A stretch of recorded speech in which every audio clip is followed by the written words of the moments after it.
Welcome, family. This is your girl, Queen Zai, coming at you today. I'm coming to drop a video to you guys to talk about what real generational wealth is, because a lot of us have been fooled to think we know what real generational wealth is, okay? So if you're new to my channel, make sure you guys subscribe. Make sure you guys like my channel, okay? Because I want to drop you guys some real wealth knowledge, okay? So everybody out here is working to build their dreams, but nobody is thinking about the overall outcome of if you lose your life tomorrow in the process of building your dreams. And that's where real wealth comes in. So we've been taught as American society that when we finish school, we go to college, we get ourselves in student loan debts. We get a career, we try to pay some of the student loan debts off, but most of us, before we start even paying our student loan debts off, what's the first thing we do? We purchase major purchases, such as buying us a house or buying us an expensive vehicle, right? But here's the problem. Real generational wealth does not have a mortgage or a monthly payment. What a lot of people fail to realize is, let's say today, your name is Bobo. Or let's just say a dude named Bobo. Fuck Bobo. We gonna say his name is Bo. Because I know a fucking Bobo and I ain't about to give him no energy. So we just gonna say Bo. Bo got a good job. Bo make 6 figures. Whatever 6 figures you want. So Bo just got this new job. Bo wanna go celebrate. Bo go buy him a nice, let's say, Mercedes Benz. He spends the car price, by the time he put all his financing on the cars, let's say $75,000. Right? So then Bo drives his car around, he make a few car note payments, okay? Let's say he's been in his car 6 months, right? Bo decides, hey, look, I got the income, I got the credits, let me go and get me a house. So Bo goes and gets him a house, but see, Bo's not married, okay? So now Bo has a house and a car. So it's a year later. Bo dies. Boom. Bo dies. Whatever reason, Bo dies. Okay, Bo doesn't have a will. Will or not, this is a guaranteed fact, and you need to fact check before you get into any of these leases and any of these mortgages, okay? Because what they don't tell you and what they disclude is, if you die during the terms of your lease, your heirs, your family members, your next of kin doesn't have an option to pay that off, because that was your contract. And when your life ends, your contract ends. So Bo died having all of this money that he earned, that he spent on these things, that once he died, his money, his contracts end the moment that he dies. And the minute that the banks and the lenders find out that a person dies that has their stuff that they haven't paid off, they legally go about confiscating their items, right? So Bo dies. To everybody else, he was rich, he had wealth, he had a good job. Now only thing Bo has is his life insurance policy that must pay off what he if he was behind on any debts, okay? If his contract says that he owes that money, if he is in a lease with his apartment complex, but we know he bought a home, so we're gonna get to that later. But let's just say Bo owned the apartment. He was renting an apartment. The minute he dies, his landlord, that contract is up. That landlord can come and confiscate their property back and do away with his stuff. See, we have to know what real generational wealth is. Even with a mortgage, if your mortgage is not in your deed, that in survivorship and in love, that your loved ones will inherit by name your property through that deed, you won't get anything. It doesn't matter if they take it to probate court or not. A contract ends when the contractee, which is the person who signed it in agreement, I want your product and I'm gonna pay you X amount of dollars, it ends the moment they close their eyes. See, we were never taught what real generational wealth is, but our grandparents were. Before all of these lending companies and mortgage companies came out with the idea of how to get money off of leasing things to us, okay? Everybody saved their money and they bought everything outright. They bought their car outright. They bought their land outright. That's why there's so much heirs property that's unclaimed. See, so many people think about today and not tomorrow. Because what credit is, and I said this today on my Facebook, and that's what made me reach out to you guys and do this video. Credit is impressions for onlookers. Okay? You don't get credit to impress yourself. You get credit to impress those people that's looking at you. Because what you could have did was not care about the instant gratification and saved your money and bought the item in what you wanted debt-free. So if you die tomorrow after you purchased it, it is indeed an asset, and it is indeed yours, property to pass on. That is what real generational wealth is what you have now, that if you die tomorrow, it is free and clear for your next of kin or your heirs, your kids, your loved one. A lot of us think that generational wealth is driving a 2021 car, paying a $500, $700 car note. But the minute you die, again, your contract is null and void, and they're coming to get their shit. They don't want their money. Now, what some creditors are doing now, they're giving your heirs an option to buy out your contract against your insurance policy. So let's just say you die. Let's say Bo died, and Bo had a $100,000 life insurance policy, right? And he wasn't murdered, and it's probably a good chance that his heirs is going to collect on that $100,000. So what they can say to the creditor, if their creditor again will negotiate terms, but they really can't because the contractee is dead. You're a new contractee. They don't have a contract with you because they don't have no information on you. So what you can do is sometimes, especially if you're in a position where they're almost paying it all, have it almost paid off, sometimes they'll give you an option to buy it. But in these days, according to an attorney that I've recently spoke to, they're not even obligated to do that.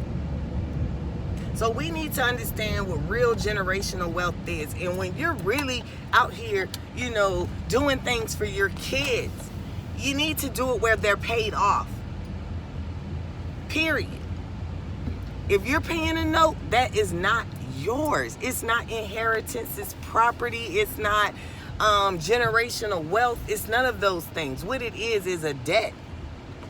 And the money that you paid on that debt during the time of that contract, that debt is considered rent, meaning it was used for whatever it was designated for at the time that you paid it. It doesn't sit in an account as a stockpile, and then when you get done paying it off, they're like, oh, here is our lump sum. It doesn't work like that. So make sure you guys know what real generational wealth is. It's been something that has plagued the black community for so long. We have inherited properties from our grandparents and our great-grandparents or generations before that. Yet, we go out here and yes, we get a mortgage. But we get a 30-year, 15-year mortgage. Back then, they were getting 15 and 30-year mortgages. But the survival rate of living through 30 years to complete the purchase was a lot higher than it is now. And so because the survival rate has changed, the statistics have changed, and the law hasn't, there is a gap that will allow all of your hard work, all of your hard-earned dollars from all of these years that you've put into that item to be thrown away, to be wasted. So make sure you guys are living generational wealthy, okay? That you're living debt-free, okay? And you only pay on those things that you have to pay on every month. Sometimes we want a house and we can't afford to save up $25,000, right? So what do you do in that situation? That's what a lot of y'all asking. Was I'm already in that situation. So when you refinance, you sign a new contract, make sure that there is a statement inside your contract that says that if you were to die, that your heirs have an option to buy from your property based on the remaining of their balance. Or you put some type of trust enacted where when you die, your trust has the money to pay off your debt so you can give wealth. Okay? A lot of people don't do that. Okay? And so real generational wealth is planning for when you do die, when you're not here. What will your heirs, your next of kin, your next bloodline, your bloodline, what will you really truly leave them? Will you leave them in debt? Will you leave them thinking that they have things that they don't have and mentally destroy them? Or will you do things differently so that you can leave what is expected of you to leave? See, that's when you know you're wealthy. You understand? When you're living paycheck to paycheck and it's gonna take a paycheck for you to keep what you have every month, who's to say if you die tomorrow, your heirs got that paycheck to cover your shit? Or if you can't go to work, that your heirs have it. Let's start thinking about the future. Let's start thinking about the generation that's coming up underneath us. Okay? Let's start thinking about really leaving an inheritance like the Bible says for your children's children. That means you hitting things and you leaving things behind that will be in your family for 3 or 4 generations. That's what it is. But also, when you're building generational wealth and legacy, you have to teach your children what it means to carry on and we got to stop as black people being so quick to sell our inheritance for $1. But who's to say that you sell it for $1 and then your kids grow up and then they need that same thing and you've already disposed of it? You feel me?